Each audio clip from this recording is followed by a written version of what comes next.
Baik, Shalom Bapak Ibu semuanya, puji nama Tuhan. Ya, hari ini di tema HUT, itu adalah tema Aku Hadiah Untukmu. Ya. Jadi biar hidup kita ini dapat menjadi hadiah buat orang-orang di sekeliling kita. Nah, sebelum kita masuk lebih jauh dan aplikatif, saya perlu mengingatkan terlebih dahulu tentang ayat ini. Ini menjadi ayat poin pertama ya. Inilah yang membedakan antara kehidupan kita dengan orang-orang belum percaya.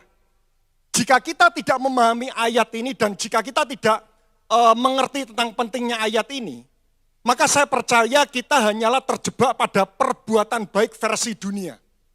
Ya dikatakan di sana, akulah pokok anggur dan kamulah ranting-rantingnya. Barang siapa tinggal di dalam aku dan aku di dalam dia, ia berbuah banyak. Sebab di luar aku, kamu tidak dapat berbuat apa-apa. Ada banyak orang yang mengartikan ayat ini adalah, jika kita tidak di dalam Tuhan, kita ini benar-benar tidak bisa berbuat apa-apa dalam arti harafiah. Bukan Bapak Ibu. Saya bertanya, kira-kira kalau kita di luar Tuhan atau orang-orang yang tidak percaya kepada Tuhan, apakah dia tetap bisa bekerja dengan baik Bapak Ibu? Bisa. Apakah mereka bisa membangun keluarga mereka dengan baik? Bisa. Bahkan kita tidak menutup mata. Kadang-kadang orang di luar sana pekerjaannya kadang lebih berkualitas, keluarganya lebih berkualitas. Sehingga waktu ayat ini mengatakan, jika engkau di luar aku, engkau tidak bisa berbuat apa-apa, itu jangan diartikan harafiah, kita tidak bisa melakukan sesuatu hal yang baik, bukan. Tapi tidak bisa berbuat apa-apa, ini berbicara jika kita di luar Tuhan, hidup kita tidak bisa berbuah. Sekali lagi saya ulang, waktu kita di dalam Tuhan, kita akan berbuah banyak. Tapi jika kita di luar Tuhan, hidup kita ini tidak akan berbuah. Nah, berbuah di sini, saya harus garis bawahi, itu bukan hanya berbicara tentang masalah perbuatan baik. Saya bertanya, orang di luar sana kira-kira apakah bisa berbuat baik Bapak Ibu? Bisa. Tapi yang dimaksud dengan berbuah, perbedaan antara perbuatan baik dan itu adalah buah, dengan perbuatan baik yang tidak dihitung berbuah, itu ada di ayat 8. Dalam hal inilah Bapakku dipermuliakan, yaitu jika kamu berbuah banyak, dengan demikian kamu adalah murid-muridku. Berarti indikator berbuah itu adalah seperti ini. Semua perbuatan kita yang endingnya itu adalah mempermuliakan nama Tuhan. Jadi berbuah itu bukan cuma sekedar berbuat baik, bukan.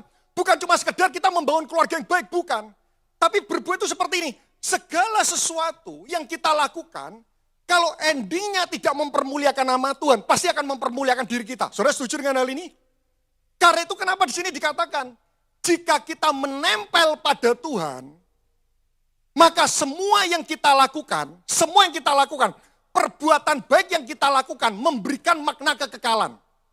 Perbuatan baik yang kita lakukan itu akan mempermuliakan nama Tuhan.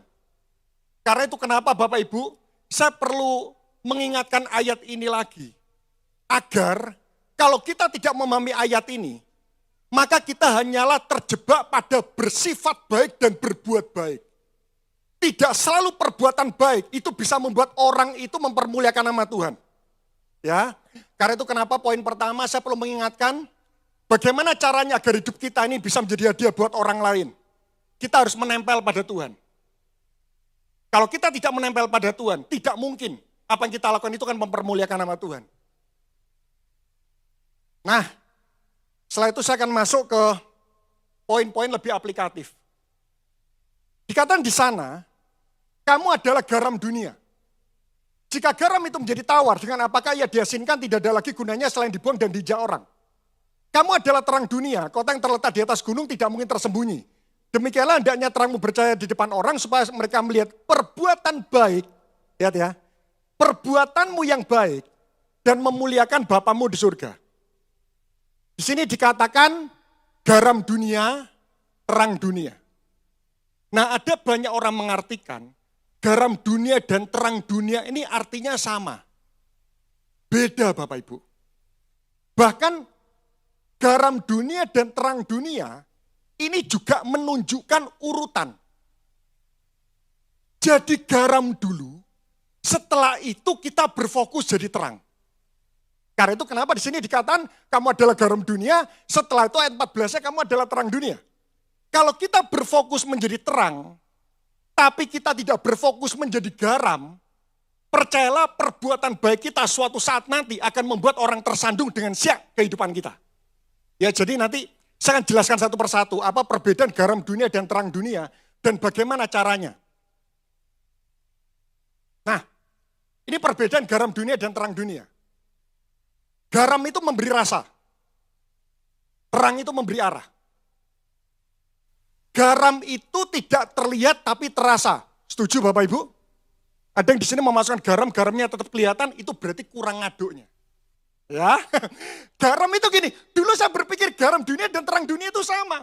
Tapi waktu saya merenungkan tentang tema ini, tiba-tiba Tuhan bukakan beda. Garam itu gini, tidak terlihat tapi terasa.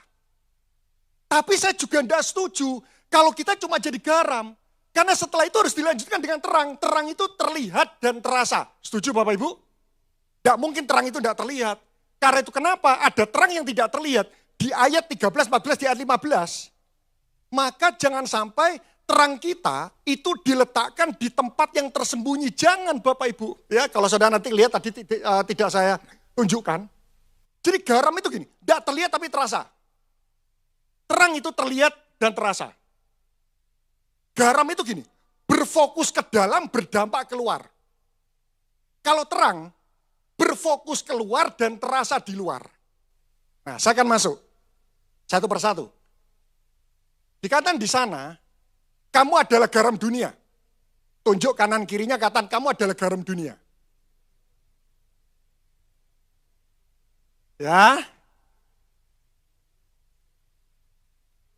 Saya tanya, kenapa di sini kok ditulis kamu adalah garam dunia? Kenapa tidak ditulis kamu adalah garam kampung?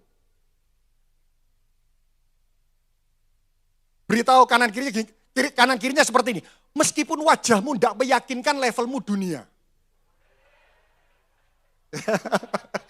Beritahu, meskipun wajahmu, modelmu, tubuhmu tidak meyakinkan. Level kita ini apa saudara? Loh di sini tidak dikatakan kamu adalah garam kampung loh. Apa bedanya garam dunia dan garam kampung? Sama-sama asin. Tapi saya percaya perkataan dunia ini bukan perkataan pemanis. Saudara setuju dengan hal ini? Karena setelah itu dikatakan juga kamu adalah terang dunia. Perkataan dunia diulang 2 kali. Berarti tidak mungkin itu pemanis. Saya tunjukkan apa bedanya level dunia dan level kampung. Saya beri contoh. Siapa yang di sini pernah ikut lomba 17 Agustus di kampung? Ya, berarti yang angkat tangan saudara merakyat gitu. Ya. Oke. Kalau saudara ikut lomba 17 Agustus di kampung, misal saudara lari di kampung, lomba lari di kampung. Pertandingan mulai pukul 7. Peserta harus datang daftar ulang pukul 5. Anda datang jam 6 masih boleh ikut enggak? Boleh. Level kampung. Bahkan saya pernah ngelihat Bapak Ibu. Lomba mulai pukul 7. Peserta itu waktu datang itu sudah mau niup peluit. Lalu orang ini mengatakan, tunggu. Ditunggu enggak? Level kampung. Kalau level dunia, lomba pukul 7. Peserta daftar ulang pukul 5. Anda datang jam 5 lebih 1 menit, boleh ikut enggak? Berarti apa bedanya level dunia dan level kampung? Kalau Alkitab mengatakan kita ini adalah garam dunia, sama-sama kata dunia. Tuhan ingin level kekristenan kita itu level dunia. Level dunia itu apa sih? Level tanpa kompromi. Kalau jujur ya jujur. Bukan di gereja jujur, di kantor sungkan jujur. Itu level kampung. Kalau mengampuni ya mengampuni. Jadi bukan seperti ini. Kuanton, ada 100 orang menyakiti saya ampuni. Tapi di dunia ini ada 1 orang yang saya benci, saya tidak bisa ampuni. Itu level kampung. Kalau level dunia, Mengampuni tanpa kompromi. Jujur tanpa kompromi. Kalau mengucap syukur tanpa kompromi, bukan gini, ngadepi masalah kecil mengucap syukur, ngadepi masalah besar tidak mengucap syukur. Itu level kampung. Level dunia itu gini, pegang prinsip tanpa kompromi. Kalau tepat waktu, ya tepat waktu. Bukan karena ada ceklok tepat waktu, tidak ada ceklok tidak tepat waktu. Di SMCC apakah ada ceklok? Ada. PK-nya menceklok ngecek.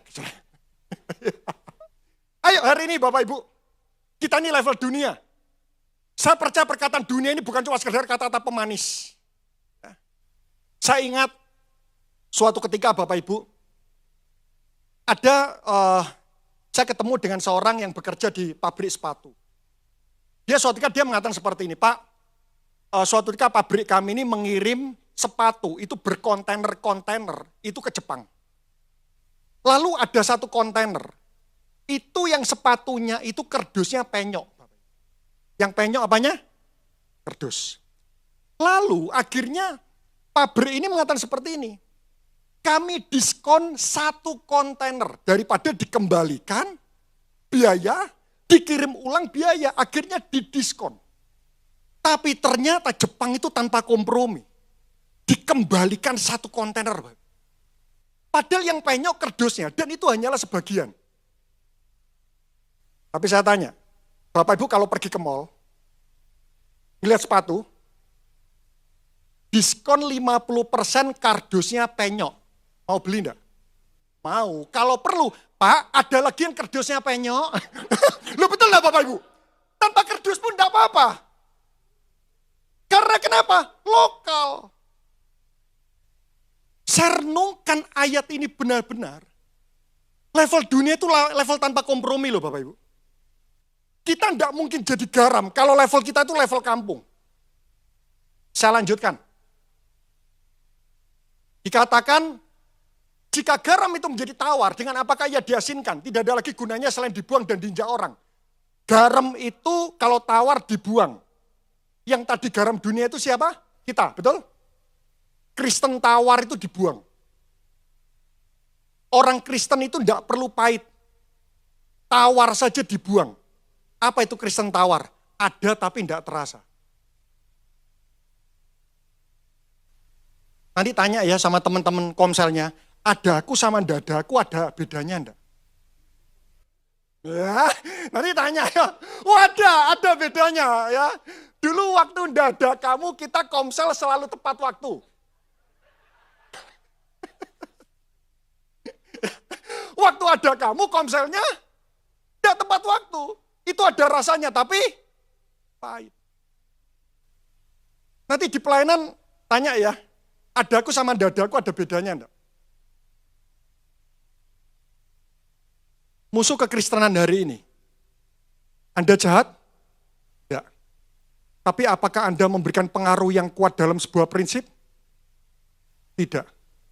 Tawar. Kenapa gereja dibakar? Tawar. Berarti gereja itu tidak bisa hanya menjadi kumpulan orang-orang yang tidak jahat. Amin. Gereja itu harus asin. Bapak Ibu setuju enggak? Kehadiran kita itu kalau enggak menguntungkan pasti merugikan. Sepakat? Loh sepakat enggak Bapak Ibu? Jadi enggak mungkin gini, aku hadir di komsel ini enggak menguntungkan, enggak merugikan. Tidak mungkin. Tawar dibuang. Jadi jatahnya orang Kristen itu cuma dua. Kita dicinta atau kita dibuang.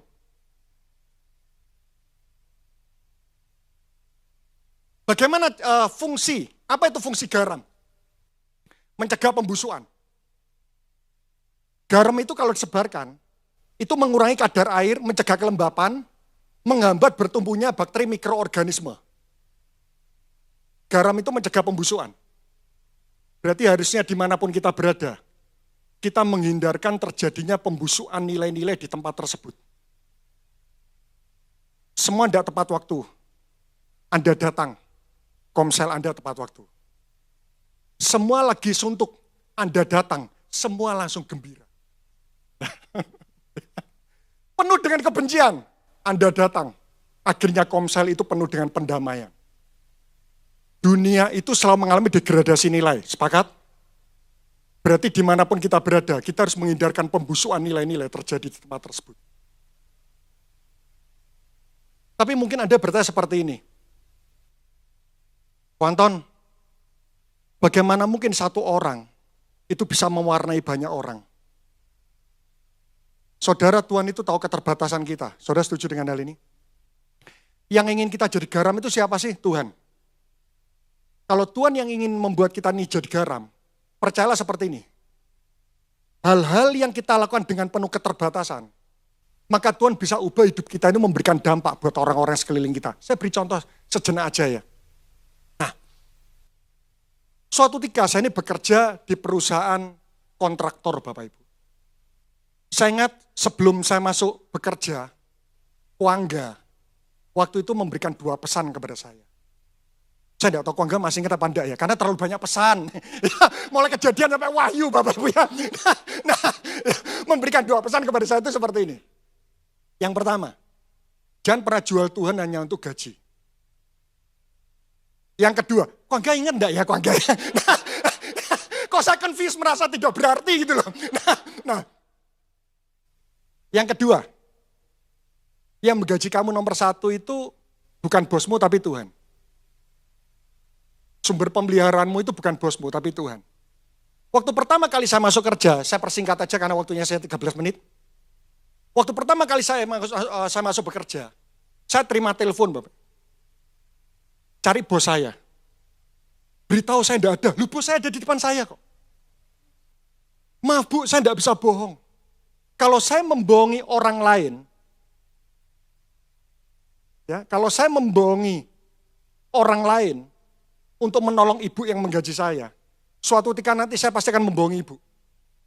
Tapi kalau saya tidak mau membohongi orang lain yang tidak pernah menggaji saya tidak mau membohongi. Maka sampai kapanpun saya tidak akan pernah membohongi ibu yang menggaji saya. Dan singkat cerita, saya ditaruh di bagian purchasing Bapak Ibu. Saudara tahu bagian purchasing itu tanah basah betul Bapak Ibu. Ya, bagian subkon masuk itu ACC saya. Pembelian AC saya. Nah, suatu ketika setiap kali subkon itu menyelesaikan proyeknya, saya selalu dikasih uang terima kasih. Dan uang terima kasihnya itu 40% gaji sebulan, 1 subkon. Waktu itu saya datang lagi kepada dewa dari semua guru. Kok enggak gitu ya? Saya tanya lagi gitu, kok ini boleh saya terima enggak? Gitu. Ya. Apakah ini termasuk uang suap? Gitu. Saya tanya apa bedanya uang suap sama uang terima kasih? Dan benar saudara, saya langsung dikasih ayat. Jadi saya bukan cuma dikasih nasihat, saya dikasih ayat di kitab Kejadian saya ingat. Bedanya uang suap dan uang terima kasih itu adalah, itu membelokkan kebenaran apa tidak? Kalau engkau ambil uang itu, tapi karena kualitasnya bagus, itu bukan uang suap tapi uang terima kasih. Tapi saya ingat waktu itu Kuangga menyampaikan gini, tapi meskipun uang terima kasih pun, lebih baik kamu kembalikan ke perusahaan. Tujuannya apa? Jika suatu saat nanti ada orang yang mengatakan Pak Anton mengasih subkon itu karena uangnya, maka perusahaan itu bisa membackup kamu. Saya kembalikan ke bos saya. Pertamanya saya tolak, tapi saya tidak tahu toko-toko ini dan subkon ini bisa tahu nomor rekening saya ini tidak tahu Bapak. Transferan itu masuk, karena saya tahu pemasukan saya waktu itu saya belum khotbah. Pemasukan saya cuma dari saya bekerja, saya tahu itu akhirnya saya kumpulkan gitu ya. Terus akhir bulan uang tunainya ini saya berikan ke manajer saya. Manajer saya mengatakan seperti ini, lu Ton ini uang apa? Uang dari subkon dan dari toko-toko. Kamu ambil ini karena apanya? Loh, ya tiba-tiba dikasih aja. Ya sudah kamu ambil aja. Pak, saya tidak bisa terima, kenapa? Kalau ini adalah uang buat saya kembalikan ke perusahaan, tolong transferkan bersamaan dengan gaji saya. Manajer itu kebingungan, saudara. Sudah terima aja, tidak bisa Pak. Kalau ini memang jatah saya, transferkan bersama dengan gaji saya, tujuan saya satu. Jika suatu ketika ada orang di luar sana mengatakan, saya ambil ini karena uangnya. Anda bisa membackup saya. Dan ternyata usut punya usut. Manajer saya juga terima uang terima kasih. Itu yang membuat kenapa dia kata, sudah ambil aja. Dan waktu saya kembalikan cuma masalah itu, Bapak. Waktu saya kembalikan, manajernya tidak bisa apa-apa. Akhirnya manajernya juga terima uang terima kasih, dikembalikan pada perusahaan. Dan singkat cerita, satu departemen kami clean dalam hal masalah keuangan. Karena pimpinannya bersih. Cuma gara-gara apa sih Bapak Ibu? Hal sederhana. Tidak mau terima uang terima kasih. Berarti bagaimana caranya kita jadi garam? Siapa yang di sini mau jadi garam Bapak Ibu? Ya, jatahnya orang Kristen itu cuma dua. Anda dicintai atau Anda dibuang. Bagaimana caranya agar hidup kita ini menjadi hadiah buat orang lain? Saya cuma kasih satu PR. Kita baca sama-sama, 2, 3. Tentukan prinsip apa yang Anda akan hidupi dan berjuanglah sungguh-sungguh menghidupinya sampai orang mengingat nama Anda yang diingat adalah prinsip tersebut. Cuma pegang satu aja. Sampai orang mengingat nama Anda yang diingat adalah hal tersebut. Contoh, Anda tahu ini siapa? Anda ingat dia, yang Anda ingat siapa? Yang Anda ingat apa? Mother Teresa, benar. Waktu Anda mengingat nama dia, hal apa yang Anda ingat? Kasih, betul? Berarti kasih itu prinsipnya enggak? Waktu Anda ingat Pak Ahok, apa yang Anda ingat? Waktu memimpin Jakarta, Bapak Ibu. Saya lihat para ibu-ibu mulai melirik tajam, Bapak Ibu. Waktu Pak Ahok memimpin Jakarta, apa yang Anda ingat? Tegas. Berarti tegas itu prinsipnya ada. Waktu Anda ingat Pak Jokowi, apa yang Anda ingat? Berarti belusuan prinsipnya ada. Berarti sebetulnya orang menghidupi prinsip itu simpel. Anda tidak perlu cerita. Orang ingat nama Anda, yang diingat adalah hal tersebut. Coba ya nanti kan ada kumpul per kelompok 120. Anda tanya, kamu ingat aku apa yang kamu ingat? Ngantuan. Berarti ngantuan itu prinsip hidupnya enggak? Iya. Saya enggak minta banyak. Saudara tentukan satu aja. Pegang secara konsisten. Sampai orang ingat nama Anda, yang diingat adalah prinsip tersebut. Maka tiba-tiba Tuhan menggunakan komitmen dan konsistensi saudara untuk mencegah pembusuan di tempat tersebut. Dan hebatnya prinsip itu seperti ini Bapak Ibu. Anda pegang satu prinsip, tiba-tiba prinsip-prinsip yang lain itu kan menempel dalam hidup kita. Tiba-tiba aja. Saya beri contoh. Prinsip yang saya pegang sampai mati, itu adalah memaafkan. Saya pegang sampai mati. Apapun itu, saya akan maafkan. Saya tanya, waktu saya memegang prinsip memaafkan, kira-kira prinsip apa lagi akan menempel dalam hidup kita? Kasih, nempel enggak? Sukacita? Damai sejahtera? Lebih sabar? Lebih mudah mengucap syukur? Anda pegang satu prinsip. Tiba-tiba prinsip yang lain akan menempel dalam hidup kita. Contoh tepat waktu. Anda pegang prinsip tepat waktu. Kira-kira prinsip apa lagi akan menempel? Disiplin, betul? Apa lagi? Bayar harga, betul? Menghargai orang lain, betul? Contoh lagi, prinsip gampang. Guyu terus. Hadapi masalah, guyu. Gak ada masalah, yojok guyu terus. Gitu. Loh, tertawa terus itu prinsip Alkitab loh. Bersukacitalah. Anda pegang prinsip bersukacita terus. Prinsip apa akan menempel dalam hidup kita? Mudah mengucap syukur, betul? Apalagi?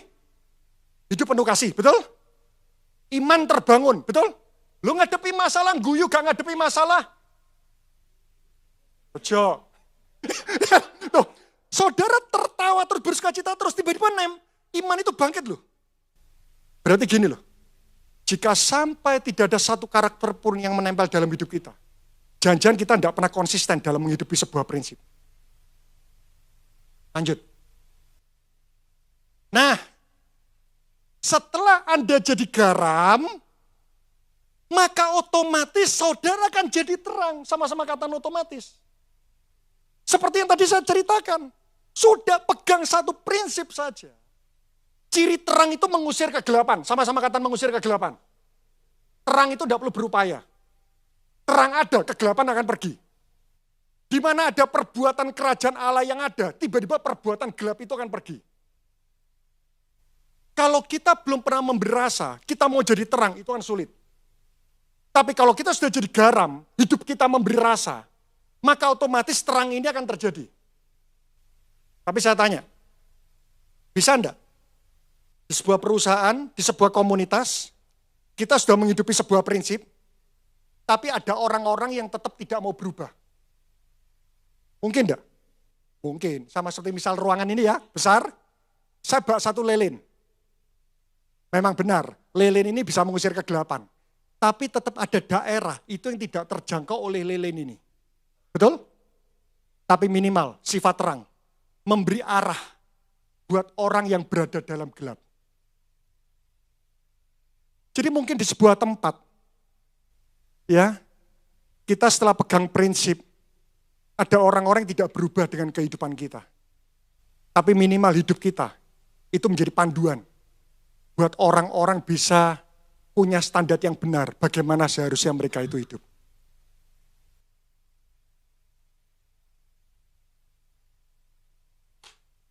Kalau tadi menjadi terang itu adalah saudara pegang satu prinsip dan sungguh-sungguh menghidupinya. Bagaimana cara menjadi terang? Kalau jadi garam ya, hidupi prinsip.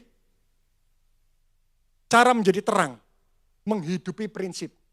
Terang itu harus ditunjukkan. Yang kedua, bersaksilah tentang Kristus, ceritakan bahwa semua yang kita alami ini benar-benar karena Tuhan semata yang memberikan kekuatan kepada kita. Saya tutup kesimpulan. Bagaimana caranya hidup kita ini bisa menjadi hadiah buat orang lain. Saya meniru David di barat kedua memakai akronim. Ya. Saya berikan akronim taat.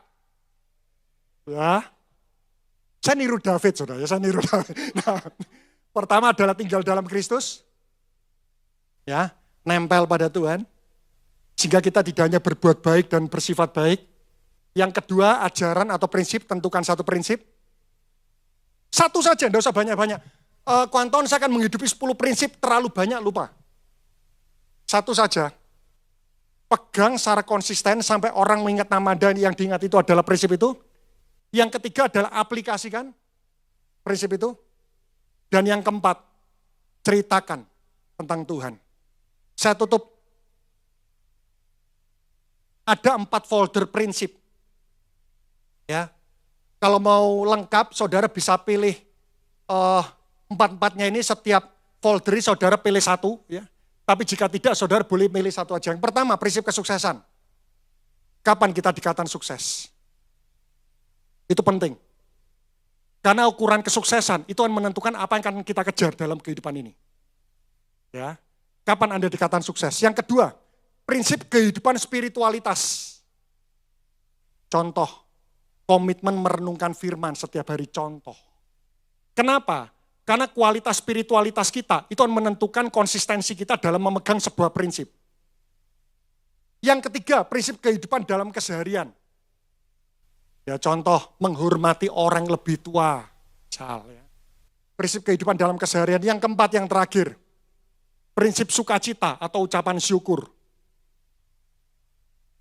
Karena level syukur kita akan menentukan level iman kita.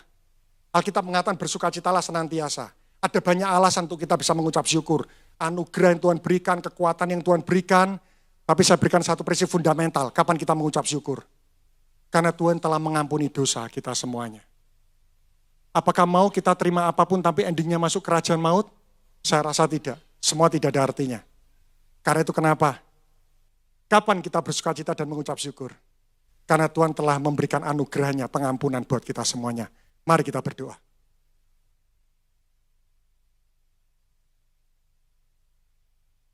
Kami berterima kasih buat firman yang telah Kau sampaikan siang hari ini Tuhan.